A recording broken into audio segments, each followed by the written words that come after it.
بسم اللہ الرحمن الرحیم۔ شروع کرتی ہوں اللہ کے نام سے جو بڑا مہربان اور نہایت رحم کرنے والا ہے۔ السلام علیکم ورحمۃ اللہ وبرکاتہ۔ ایک پہاڑی علاقے میں ایک بزرگ اپنے نوجوان پوتے کے ساتھ رہتے تھے۔ وہ ہر روز صبح سویرے قرآن کی تلاوت کیا کرتے۔ پوتا بھی ہمیشہ ان جیسا بننے کی کوشش کرتا۔ ایک دن پوتا کہنے لگا، دادا جان، میں بھی آپ کی طرح قرآن پاک پڑھنے کی کوشش کرتا ہوں، لیکن مجھے سمجھ نہیں آتی، اور جو سمجھ آئے جیسے ہی قرآن بند کروں بھول جاتا ہوں۔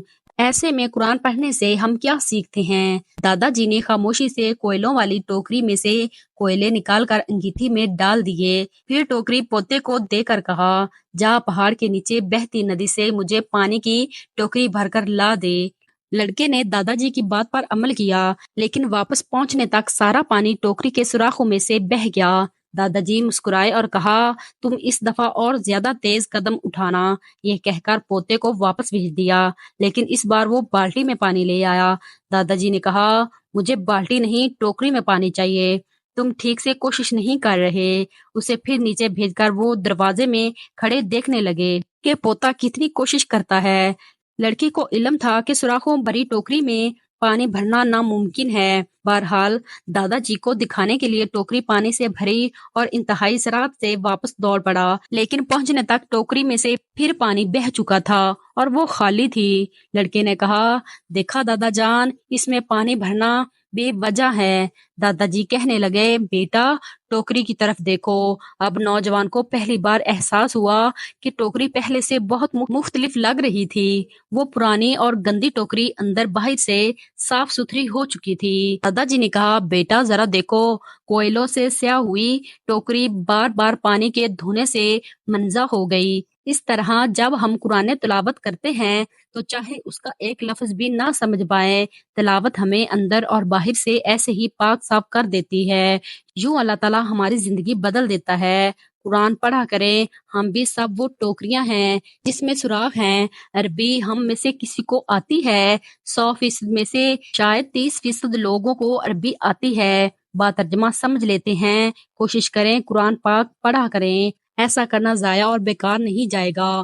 قرآن کریم ترجمہ کے ساتھ پڑھا جائے یا بغیر ترجمہ کے، دونوں صورتوں میں بڑا ثواب ہے۔ اگر کسی شخص کو ترجمہ نہیں آتا یا ترجمہ آتا ہے لیکن وہ معانی پر غور کیے بغیر صرف قرآن کریم کی تلاوت کرتا ہے تو یہ بھی بڑا اجر و ثواب رکھتا ہے۔ ترجمہ کے ساتھ ہی قرآن کریم کا پڑھنا لازم نہیں ہے۔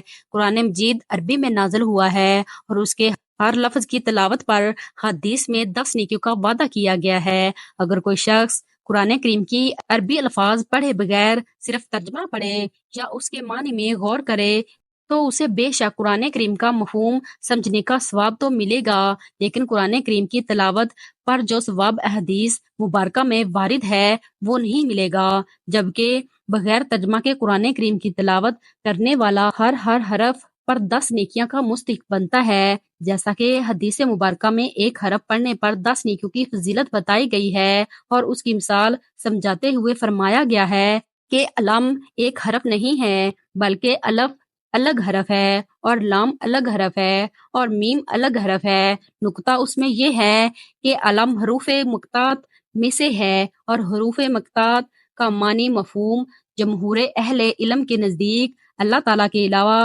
کسی کو یقینی طور پر معلوم نہیں ہے، اور ان کے پڑھنے پر ہر حرف پر 10 نیکیوں کا وعدہ کیا گیا ہے، تو معلوم ہوا کہ قرآن کریم کی نفس تلاوت بھی مقصود ہے اور اس پر اجر و ثواب مستقل ہے۔